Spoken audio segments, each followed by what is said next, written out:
Корени.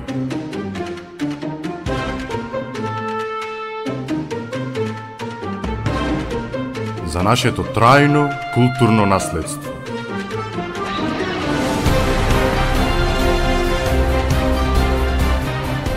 Од дневникот на археологот Никола Христовски.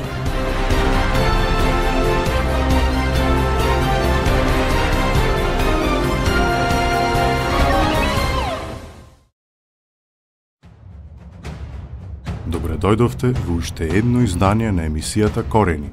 Емисија во која ве запознаваме со нашето трајно културно наследство. Денеска ќе зборуваме за една од најстарите и најпознати џамии во Битола. Во денешниот времеплов ќе се запознаеме со нашата висока убавица Исак џамија. Исак џамија се наоѓа во центарот на Битола, на левата страна на реката Драгор и во близина на денешните објекти на ЈП Стрежево и ДТЦ Шехерзада. Блиску до неа се и нејзината постара сестра Иса Факих џамија и нејзината помлада сестра Јени џамија, а тука се и безистенот Исаат Кулата. Исак џамија некаде се сретнува и како Исхакија или Кади Исхак Челеби џамија. Името и доаѓа од нејзиниот градител, Кадијата Исак Челеби ибн Иса.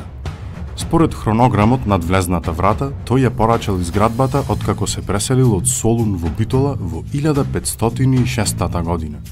Во близина на џамијата, Кадијата изградил медреса, мектеп, 103 дуќани, многу лозија, 20 воденици, библиотека, штала за коњи и многу други објекти. Кадијата Исхак Челеби бил богат и угледен солунски судија. Неговиот татко пак, Иса Факих, бил битолски кадија и тој ја финансирал изградбата на Иса Факих џамија, која се наоѓа кај битолскиот чинар. Инаку, местото на кое била изградена Исак џамија, до почетокот на 16-тиот век било познато како Емир Бегово мало, а некаде се сретнува и како Ејне Бегово мало или Стамбол чаршија. Во близина на џамијата постоел и битпазар и во овој дел од градот почнал да се развива целина со објекти кои припаѓале на османлиската влада. По изградбата на џамијата и другите џамиски објекти, населбата била прекрстена во Исхак Маале.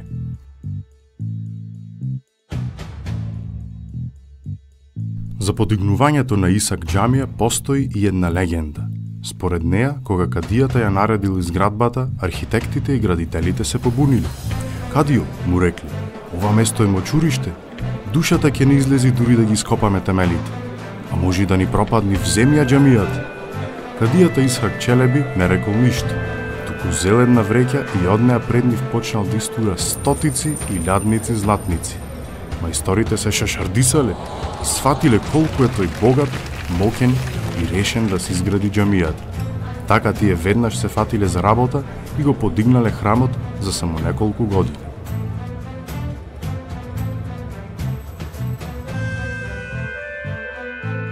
Исак џамија била одржувана со приходот кој го добивал кадијата од медресата, дуќаните, водениците и неговите други објекти.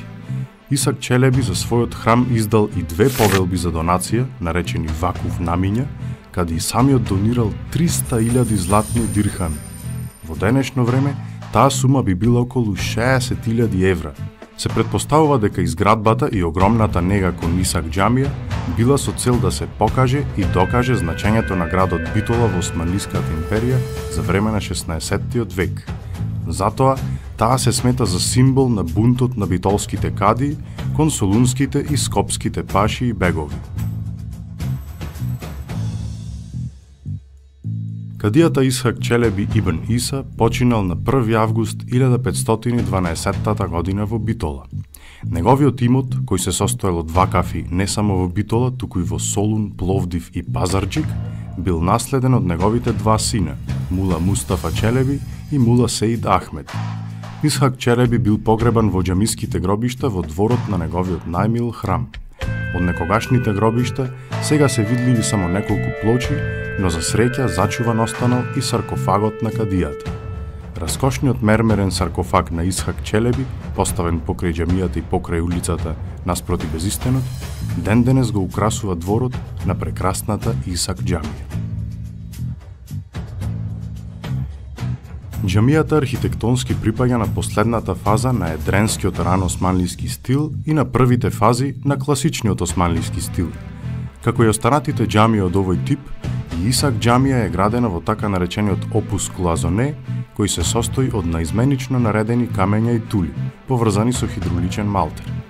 Опусот, како и лаците и лунетите над прозорците на џамијата, представуваат единствената декорација на фасадата. Молитвениот простор на џамијата има квадратна основа и заедно со неговата купола достигнува височина од 26 метри. Минарето пак има богато украсено шерефе со сталактити и со неговата височина од околу 45 метри представува највисокото минаре во Битола.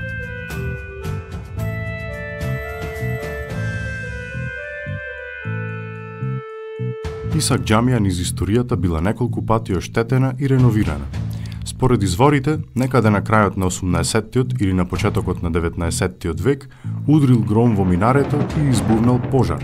Огнот за жал го уништил стариот трем на џамијата, но набрзо бил направен нов кој стои ден денес. Новиот трем бил изграден од страна на мајстор Гине од Смилево, кој го изработил од дрво. Тремот има катна галерија и 4 столбови кои доминираат во просторот. Тој е украсен и со раскошна сликана и релефна декорација на северозападниот зид, каде се наоѓа и прекрасниот портал низ кој се влегува во молитвениот простор.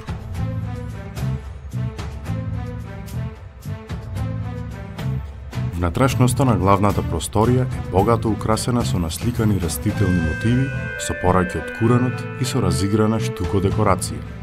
Заедно со шарениот витраж на прозорците, тие сите создаваат една магична атмосфера во која се испреплетуваат шаренила, зраци, светла, сенки. Донанмата пак, со незиниот кружен фриз насликан со пејзажи, стои како круна на целиот овој раскош. Инаку, Исак џамија е единствената џамија во Битола која има донанма. Така се нарекува кружната галерија во молитвениот простор под куполата.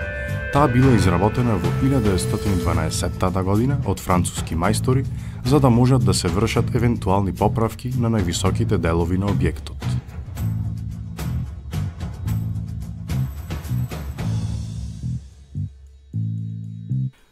Исак џамија била посетена од познатиот патописец Евлија Челебија, кој во 1661 година напишал дека една од најраскошните џамии во Битола.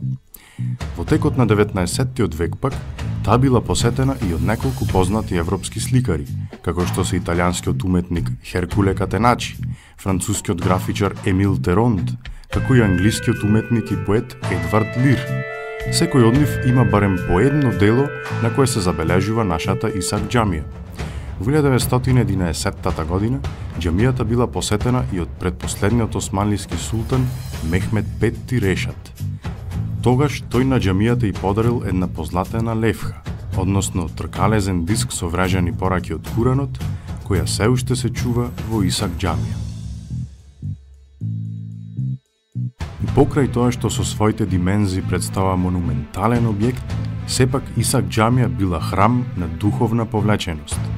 Таа од секогаш била посветена на книжевните толкувања на Куранот од страна на верските лица, за разлика од Јени џамија, која била објект со масовни посети и верски ритуали во контекст со секојдневниот живот на населението. По Втората светска војна, Исак џамија доби соодветни реставрации и конзервации и беше прогласена за споменик на културното наследство. Последната најголема обнова на објектот се случи во 2014 година, кога џамијата доби голем двор, еден вид паркче, со фонтана, чешма и клупи. Денес Исак џамија е битолската Улу џамија, односно главната, соборна џамија, во која секојдневно се одржуваат сите 5 задолжителни молитви.